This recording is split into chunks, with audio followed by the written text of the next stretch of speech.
pada tahun 1999, umat manusia berada di ambang terobosan besar. Dengan bantuan teleskop luar angkasa Hubble, para ilmuwan menemukan galaksi yang paling jauh dan mungkin yang terbesar.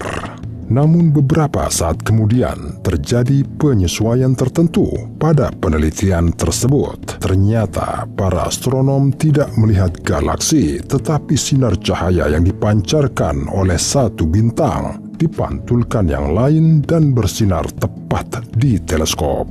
Ini bekerja seperti sinar matahari yang memantul dari cermin, dan konyolnya, kesalahan seperti itu terjadi pada masyarakat ilmiah dengan keteraturan yang mencolok. Dalam video ini, Anda akan mengetahui mengapa NASA masih belum mendepak ilmuwan tertentu karena berbohong, bagaimana galaksi lahir, dan objek apa di semesta yang terbesar, atau setidaknya seperti yang kita pikirkan.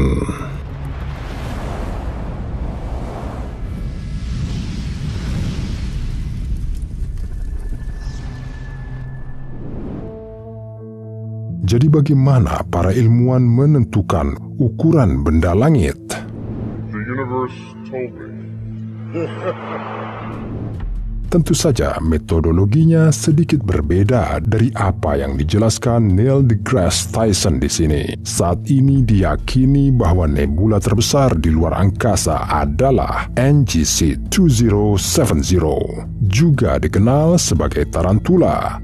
Tapi mengapa kita belum bisa memberikannya penghargaan pertama? Ada tangkapan lain yang menunggu umat manusia. Biasanya, para astronom mengukur jarak antar objek dengan mempertimbangkan kecepatan cahaya. Tapi masalahnya adalah, di dalam nebula bisa jauh lebih rendah dari yang tidak biasa. Dan itulah mengapa hampir tidak mungkin untuk menentukan batas yang tepat dari area ini. Mungkin setidaknya bintang akan membuat tugas lebih mudah.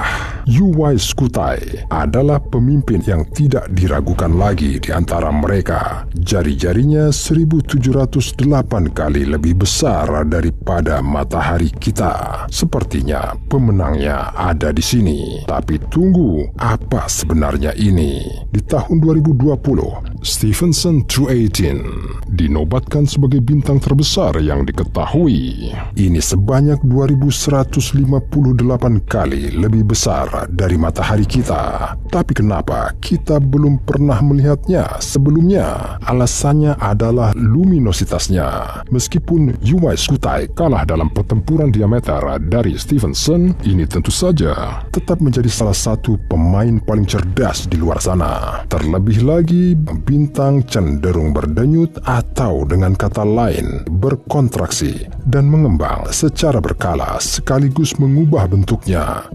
Tetapi jika kita tidak dapat menentukan ukuran bintang yang tepat, lalu apa yang kita lakukan dengan objek yang lebih besar, dengan lubang hitam misalnya?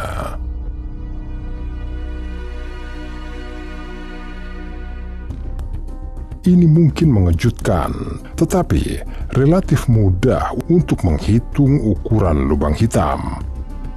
Masanya diukur berdasarkan emisi sinar gamma yang dihasilkan oleh lubang hitam saat menelan benda lain. Namun, pencapaian yang terlalu dini sebelum menggunakan sinar gamma ini untuk perhitungan apapun. Kita harus melacaknya terlebih dahulu, dan ini bisa memakan waktu hingga beberapa dekade. Saat ini, gelar lubang hitam paling raksasa dimiliki Ton 618. Beratnya adalah 66 miliar kali lebih besar dari matahari. Sulit membayangkan hal seperti ini, bukan? Tapi ada objek yang lebih luas di luar angkasa.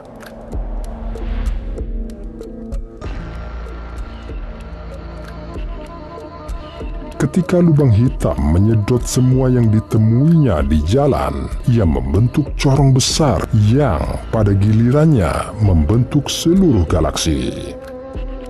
IC1101 adalah galaksi elips super raksasa.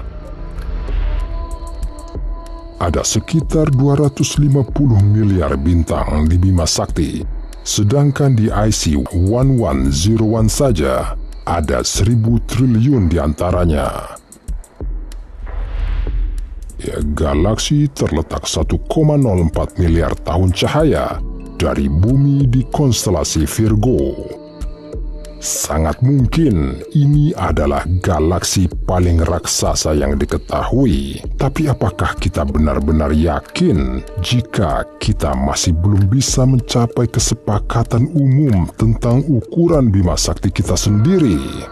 Teleskop luar angkasa Hubble telah membantu mengungkap rahasia alam semesta dan menetapkan bahwa kecepatan ekspansi Bima Sakti jauh lebih tinggi daripada yang diandalkan para peneliti sebelumnya. Mungkin Bima Sakti ini tidaklah terlalu kecil, karena ternyata terus berkembang 10 kali lebih cepat dari yang kita duga sebelumnya. Tetapi apakah ini berarti bahwa ukuran benda langit lainnya juga bisa salah dihitungnya? Jika demikian, mengapa kita tetap mempercayai para ilmuwan alih-alih mengusir mereka dari NASA dan menyebut mereka penipu? Mungkin dengan semua kesalahan ini sudah saatnya kita tidak perlu membuat daftar objek terbesar, tetapi menciptakan dinding rasa malu yang menampilkan ilmuwan paling tidak jujur. Masalah utama di sini adalah bahwa semua bukti adalah murni tidak langsung dalam astronomi. Tidak ada otoritas tertinggi yang dapat mengkonfirmasi atau menyangkal semua kecurigaan manusia. Informasi yang dikumpulkan datang bersama-sama dengan sangat lambat, seperti teka-teki jigsaw ekstra sulit. Tapi kemudian bagaimana kita bisa menentukan objek terbesar di alam semesta? Dan bagaimana jika kita tidak perlu mencari objek itu sendiri, melainkan ketidakhadirannya?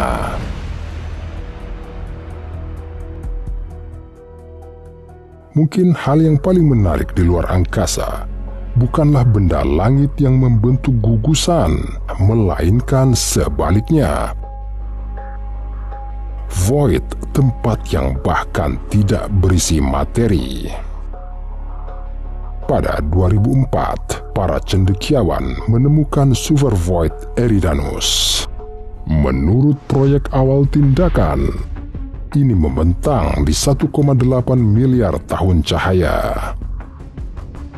Monster seperti itu bisa dengan mudah mengklaim gelar objek terbesar. Tapi bisakah kekosongan dianggap sebagai objek? That's kind of freaky right there.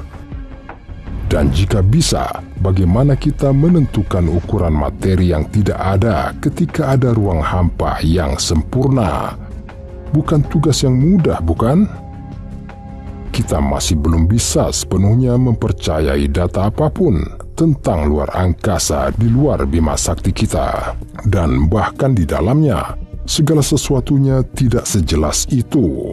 Namun mungkin kita akhirnya bisa menyelesaikan teka-teki gambar ini segera.